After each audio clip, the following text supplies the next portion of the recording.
Menta ka sengi ka Artrik Urisau, ka Deputy Commissioner ke East Khasil District, kala penlong ka program ka baderu ka lengko singkha ka Shis Pasan Thnem Mahatma Gandhi, ha ka ba Menteri Rangba u Konrad ke sangma ula danlang ha ka State Central Library Shillong. Ha bakran ha ka ne ka sengi u Konrad ula kentui hipaj ba bakin shemlang ka jingit kle ban penlong ka Megalia ka balait na ka Plastik. Ha ka ne ka sengi ki kenhon ba per na du kisnong kitanat sorkar ki seng bahalang ki la penlong jimpen khoj ba lumbi ki Plastik ha ka leng kenong ba ba ka jella. Government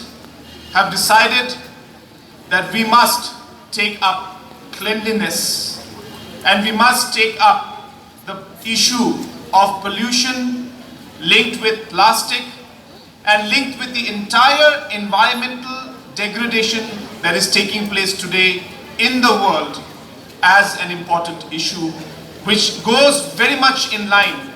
with what Mahatma Gandhi had taught us. And that is the reason why